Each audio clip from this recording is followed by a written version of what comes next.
오늘 사사기에서 복음으로 시리즈 마지막 메시지입니다. 그런데 end story가 아니라 dead end story예요. 그래서 제목이 막장 드라마입니다.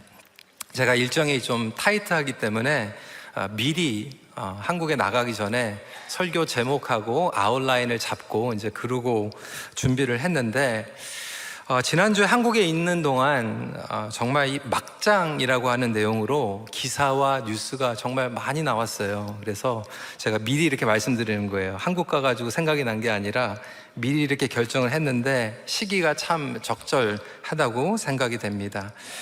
하나님의 말씀을 떠나 살면 막장 드라마를 쓰게 됩니다. 2주 전에 프리스타일 믿음에 대해서 말씀을 나눈 걸 기억하시겠죠? 하나님의 말씀이 표준이 되고 기본이 돼서 신앙생활을 해야 되는데 내 마음대로 프리스타일로 믿음 생활을 하다 보면 정말 갈 때까지 가게 됩니다. 이스라엘 백성들이 그랬어요. 오늘 내용들은 정말 19금입니다. 좀 아이들이 듣기에 민망한 정도로 믿을 수 없고 어처구니 없는 스토리들로 전개가 되고 있습니다. 영적으로 이스라엘 백성들이 무너져도 아주 마지막까지 무너져버린 상태를 기록하고 있습니다. 이게 성경 얘기야? 믿기지 않을 정도로 심각한 이야기입니다. 사사기 마지막 장은 미스바에서 일어난 레위 사람과 첩의 이야기로 시작이 됩니다. 1절에 이스라엘의 왕이 없을 그때에 에브라임 산지 구석에 거류하는 어떤 레위 사람이 유다 베들레헴에서 첩을 맞이하였더니, 유다의 베들레헴에 레위 사람이 있는데 첩이 있었어요. 여러분 충격 안 받으세요?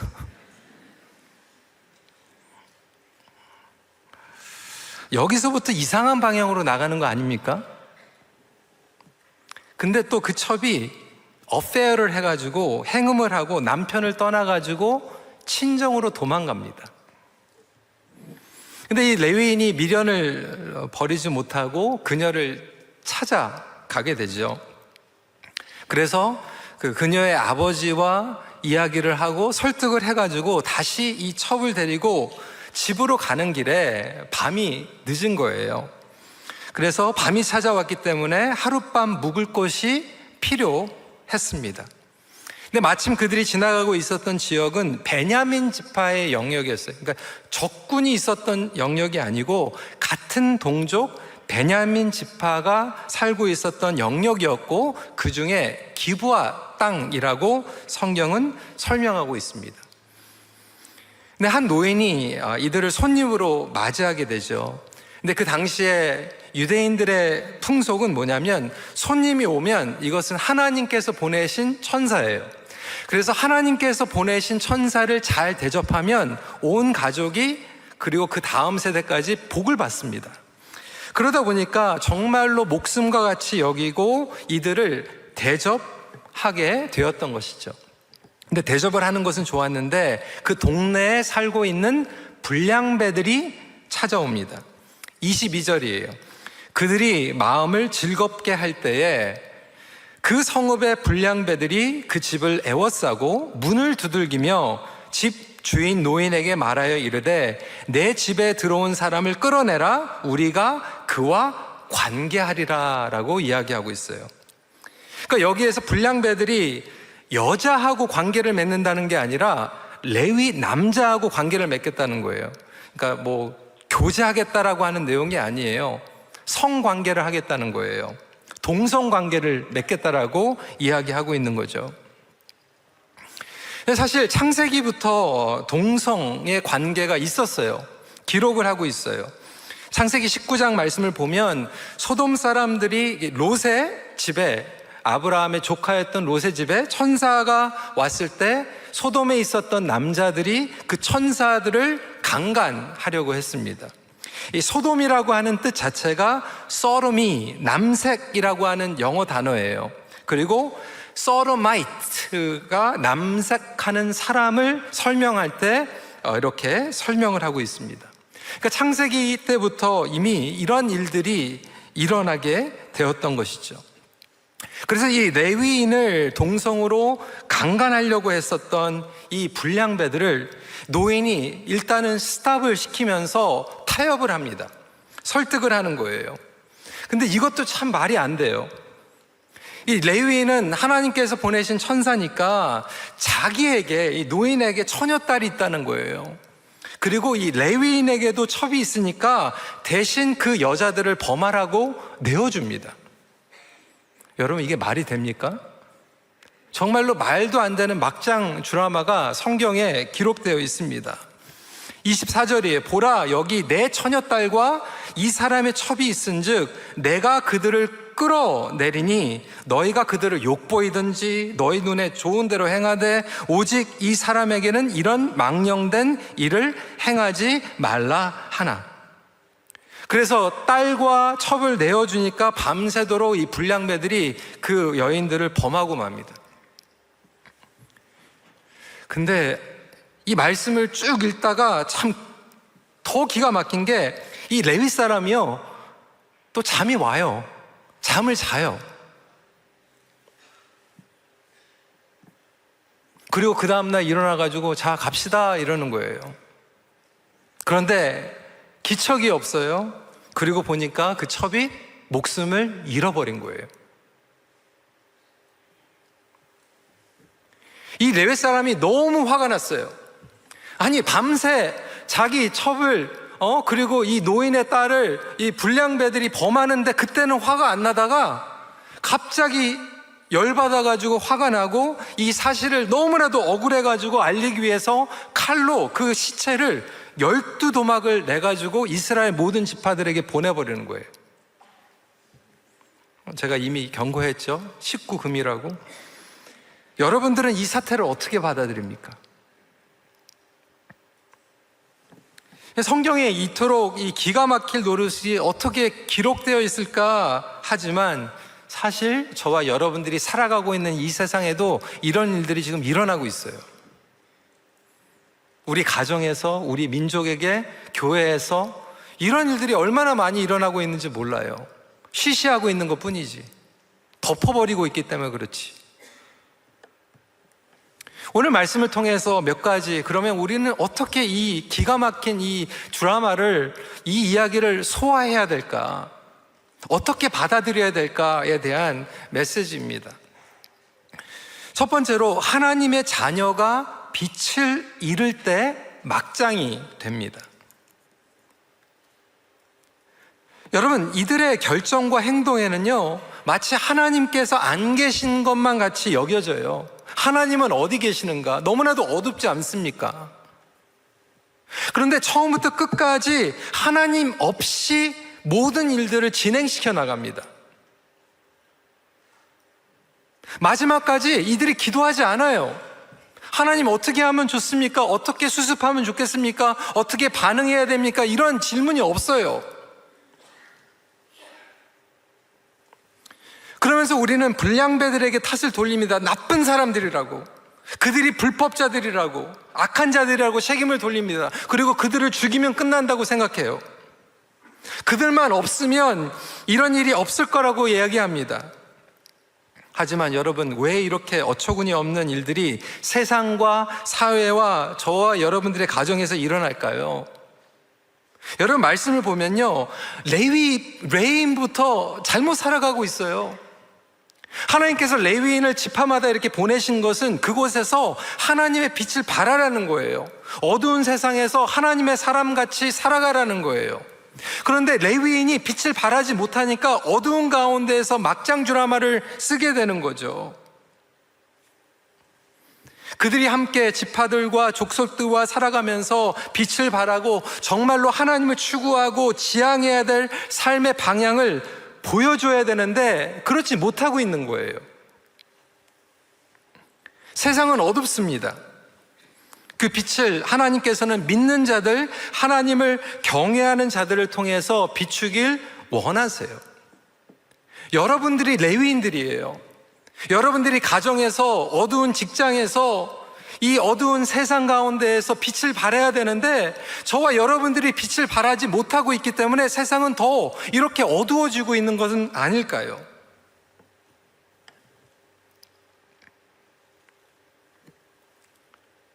교회 탈만할 수 없어요. 여러분들이 교회입니다. 여러분들이 직장에서, 가정에서의 빛을 발하는 사명을 받고 있다라고 하는 것이죠. 이 세상은 점점 어렵게 돼가고 있습니다. 미국 교회 PCUSA가 이미 동성애 목사 안수 이미 됐죠. 캐나다는 연합교회, 그리고 PCC 마찬가지입니다. 근데 여러분, 기가 막힌 얘기를 들었어요. 최근에 미국 교회에서는요, 이제 동성애 이 목사 안수를 떠나가지고요, 이제 폴리가미, 일부 다처제 얘기가 나오고 있어요. 특히 유타 같은 경우에는 몰몬교들이 많잖아요. 일부 다처제를 허용하고 있는데, 그러니까 유타 지역에 있는 교회들이 그럼 우리도 허락해달라고 하는 얘기를 하고 있어요. 자칫 잘못하면 목사도 그냥 사모들이 그냥 두세 명 이렇게 해가지고 올 수 있는 거예요. 생각을 해보세요. 이렇게 자유주의와 세속적인 물결이 계속해서 그냥 폭풍과 같이 몰려들고 있어요. 그런 세상을 살아가면서 저와 여러분들이 해야 되는 건 무엇입니까? 많은 부모들이 걱정을 하죠. 그러면서 자녀들에게 자꾸 지적만 해요. 잘못된 것만 얘기해요. 교회에서도 어르신들이 다음 세대에게 그거 하면 안 돼, 저건 잘못된 거야, 이렇게만 얘기해요. 근데 여러분, 젊은 아이들이 우리 자녀들이 뭐라고 얘기하는지 알아요? 잔소리. 듣기 싫다는 거예요. 우리 자녀들이 필요한 거는요, 그거 잘못됐다 지적하는 게 중요한 게 아니라 정말로 어떻게 살아야지를 보여주는 게 필요해요. 빛을 비추는 게 중요해요. 교회에서도 마찬가지 아닙니까? 학생들과 젊은 세대들이 존경하는 영적 지도자들이 필요한 거죠. 어르신들이 필요한 거죠. 그래서 이거 하면 안 돼, 저거 하면 안 돼, 그렇게 지적하는 게 중요한 게 아니라 저분 보니까 난 저렇게 믿고 싶어, 저렇게 살고 싶어.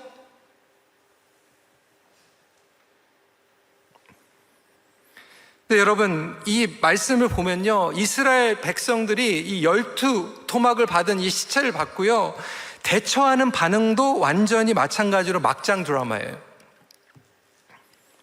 베냐민, 여부스 사람들을 치기 위해서 이스라엘 백성의 군대가 모이는데 얼마나 모이는지 무려 40만 명이 모입니다. 40만 명이. 적군을 물리치기 위해서가 아니라 동족을 죽이기 위해서. 사사기 20장 2절 말씀입니다. 온 백성의 어른 곧 이스라엘 모든 지파의 어른들은 하나님 백성의 총회에 섰고 칼을 빼는 보병은 40만 명이었으며, 회중들이 미스바에서 모였는데 하나님께 기도하고 예배드리고 금식하면서 하나님의 뜻을 구하는 게 아니라 그냥 하나님 앞에 모여가지고 40만 명이 가가지고 베냐민 사람들을 죽여버리는 거예요. 사사기 역사상 이렇게 많이 모인 적이 없어요. 기드온 사사 때에 많이 모여가지고 하나님께서 돌려보냈잖아요. 그때 많이 모인 숫자가 3만 2천 명밖에 안 돼요. 두보라 때 바락 장군이 그렇게 사람들을 모아가지고 전쟁하려고 했는데 그때 10,000명밖에 안 모였어요. 적군들과 싸울 때는 10,000명, 3만 명밖에 안 모이는데 동족을 죽이기 위해서 40만 명이 모인 거예요. 블레셋 사람들과 싸울 때보다 10배 이상의 사람들이 모인 거죠. 여러분, 이게 사탄이 제일 좋아하는 겁니다. 동족끼리 죽이는, 가족끼리 서로 죽이는 거, 형제끼리 서로 죽이고, 교회에서 교인들끼리 서로 죽이고, 하나님의 말씀을 떠나니까 가정이 무너지고 교회가 무너지고, 이제 마지막 사사기 20장에 보니까 동족끼리 서로 죽이고 싸우는 거예요. 20장 48절 말씀을 보세요. 이스라엘 사람이 베냐민 자손에게로 돌아와서 온 성읍과 가축과 만나는 자를 다 칼날로 치고 닥치는 성읍은 모두 다 불살랐더라. 완전히 그냥 돌아간 거죠. 그리고 나서 다 불태우고 죽이고 나서 거의 씨를 말랐을 때 21장에 가가지고 제정신이 돌아옵니다. 같이 한번 읽어볼까요? 시작. 이르되 이스라엘의 하나님 여호와여, 어찌하여 이스라엘에 이런 일이 생겨서 오늘 이스라엘 중에 한 지파가 없어지게 하시나이까 하더니 이튿날에 백성이 일찍이 일어나 거기에 한 제단을 쌓고 번제와 화목제를 드렸더라. 다 때려부시고 죽이고 불태우고 나서 그때 제정신이 돌아오는 거예요. 그제서야 예배 드리는 거예요. 그제서야 하나님께 부르짖고 있어요. 저와 여러분들의 삶 가운데 이런 일들이 비일비재하지 않습니까? 막 분노가 일어나고 다 때려 죽이고 정죄하고 망가뜨리고, 그리고 나서 나중에 보니까 이거는 아닌가. 그제서야 회개하고 그제서야 예배드리고. 이스라엘 백성들이 지금 하나님께 어찌하여 이런 일이 생겼습니까? 자기들이 해놓고 왜 하나님께 물어봅니까?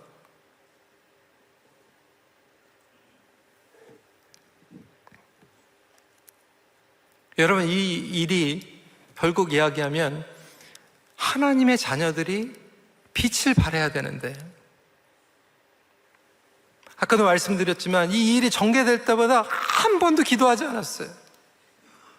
성질로 분노 조절 못하고 욱하고.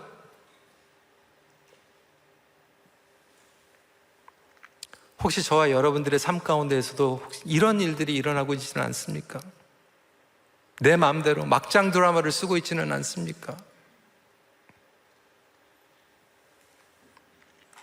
오늘 결론을 내려야 되는데 사실 사사기 말씀에는 결론이 없어요. 해결 방법이 없죠. 하지만 우리는 복음으로 돌아와야 되죠. 마지막 포인트입니다. 원인의 뿌리부터 회복되어야 합니다. Restoring from the root of the cause. 이 사사기 강의 여러 목사님들의 책을 읽으면서 특히 박영선 목사님께서 이렇게 설명을 하는 거예요. 여러분, 집에 들어왔는데 수도를 잠그지 않아가지고 물이 가득 바닥으로 넘쳐 흐르고 있어요. 계단으로도 줄도 흐르고 있고. 그럼 여러분, 제일 먼저 뭐를 해야 됩니까? 뭐를 해야 돼요? 근데 이 상황에서 걸레로 막 바닥부터 닦는 사람들이 있다는 거예요. 제일 먼저 수도꼭지부터 잠궈야 되잖아요. 수도꼭지를 잠기고 나서 나머지를 걸레질을 하든지 해야 되는데, 너무나도 어리석은 사람들은 수도꼭지는 생각 안 하고 걸레질만 하고 있다는 거예요. 지금 이스라엘 백성들이 영적으로 지금 수도꼭지가 터져버렸는데 원인을 제거하지 않고 회복하지 않고 지금 다른 것들을 수습하고 있기 때문에 더 엄청난 일들이 일어나고 있는 거죠. 이것은 윤리적인 문제, 도덕적인 차원의 문제가 아니에요.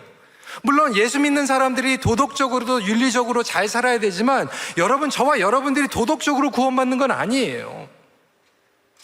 그 이상을 초월한 궁극적인 문제이죠.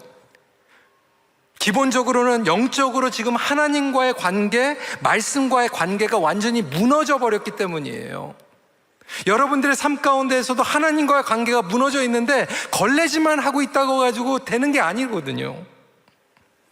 21장 25절에 아예 그 답을 우리에게 주고 있지 않습니까? 그때에 이스라엘에 왕이 없으므로 사람이 각기 자기의 소견에 옳은 대로 행하였더라. 그러니까 하나님과의 관계가 틀어지니까, 하나님이 우리의 왕이 되셔야 되는데 왕이 되지 않고 내가 왕이 되니까 이러한 막장 드라마를 쓰게 되는 거죠. 성경은 우리에게 분명하게 얘기하고 있습니다. 베냐민 족속이나 나머지 11지파나 다 죄인이라는 거예요. 동족끼리 정신없이 죽이고 싸우고 있는 모습들을 보면 다 죄인이에요. 언제까지 싸웁니까? 한 지파가 없어질 때까지.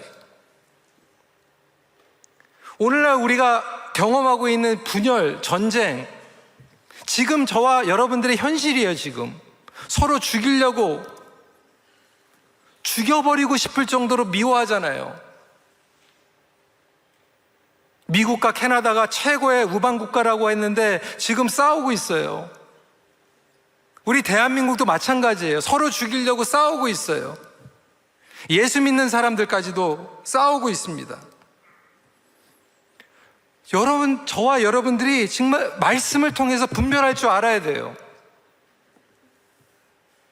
이스라엘 백성들이 그들의 분노와 욕망, 인간적인 이 반응을 철저히 종교적인 의식으로 옷을 입고 정당화하고 있어요. 미스바 앞에서, 여호와 앞에서 서로를 죽이면서 정당화하고 있어요.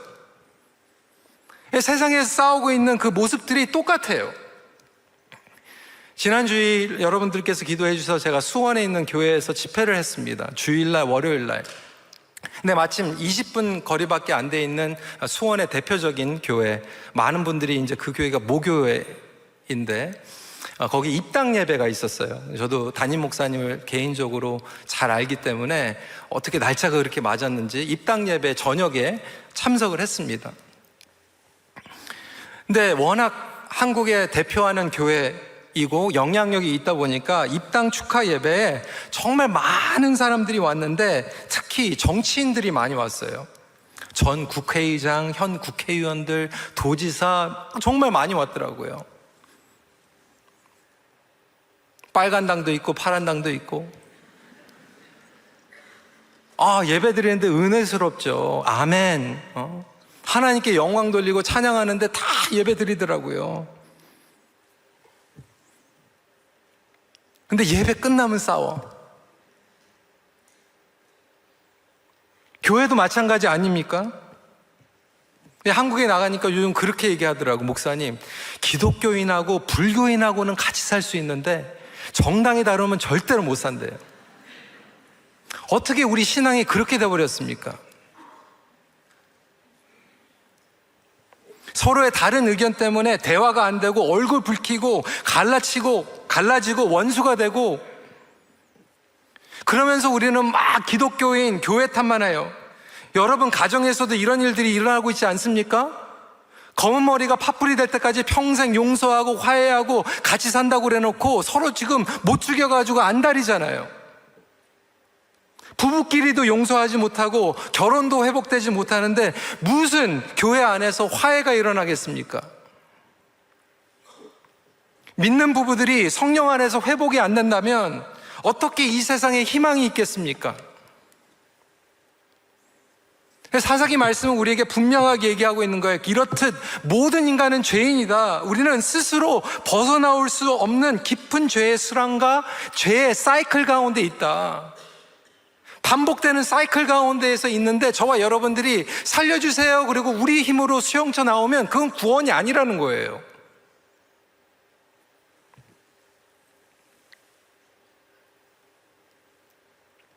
예수님이 없는 삶 그 자체가 막장이라는 거죠.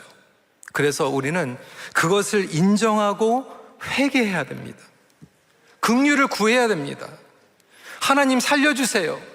그것을 깨달는 것밖에 방법이 없어요. 우리는 힘 있는 사람이 자꾸 눌러가지고 그 사람을 바꾸려고 해요. 변화를 강요해요. 여러분 누가복음 15장 말씀을 보면요, 잃어버린 양, 잃어버린 동전은 찾아가요. 그런데 잃어버린 자식은 찾아가지 않고 기다립니다. 왜? 찾아가가지고 못 바꿔요. 깨달을 때까지 기다려야 돼요. 그래서 깨달고 철저하게 그것을 알게 되면 회개하게 되고 돌아오게 되거든요. 근데 여전히 우리는 도덕적인 윤리적인 기준을 가지고 다른 사람들을 계속해서 공격해가지고 어떻게든지 바꾸려고 하는데, 그러다 보니까 오히려 더 어긋나는 관계들이 얼마나 많이 있습니까? 하나님도 기다리시는데, 저와 여러분들도 하나님께서 기다리셔가지고 저희가 돌아온 거 아닙니까? 21장 2절 말씀에 보면 그제서야 백성이 베델에 이르러 거기서 저녁까지 하나님 앞에 앉아서 큰 소리로 울며, 그렇기 때문에 저와 여러분들에게 구원이 필요한 거예요. 하나님께서 독생자 예수를 이 땅에 보내신 이유가 바로 여기에 있는 줄 믿으시기 바랍니다. 그러니까 우리가 우리의 의로 자꾸 프러스트레이트 돼가지고 막 공격하고 얘기해가지고 사람들이 바뀌는 게 아니거든요. 근데 때로는 우리는 그렇게 해요. 내가 막 화를 내고, 때로는 목사도요, 강대상에서 막 이게 조절이 안 되니까 막 화를 내는 거예요. 강대상에서. 하나님을 두려워하고 겸손한 마음으로 나가야 되는데 기다리지 못하니까 막 공격하는데, 여러분 그렇게 해가지고 여러분들 들으세요? 아니잖아요.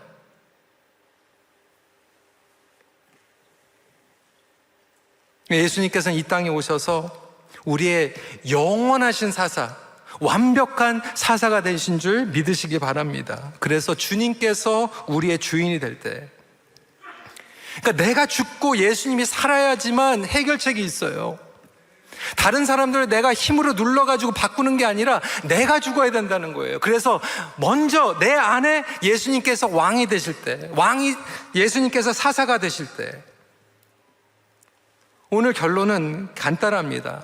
아까 박연서 목사님 그 예화를 다시 돌아가서, 저와 여러분들이 수돗물은 터졌는데 계속 걸레질만 하는 것처럼 외적인 문제들만 해결하고 하고 있다라면 주님 앞에 다시 돌아올 수 있는 저와 여러분들이 되시길 주님의 이름으로 축원합니다. 그러니까 교회 리더십들도 마찬가지예요. 영적으로 수돗물이 터졌으면 그거부터 회복을 받아야 되는데 자꾸 걸레질 하려고 하다 보니까 어리석게 상황이 더 어렵게 된다라고 하는 거예요.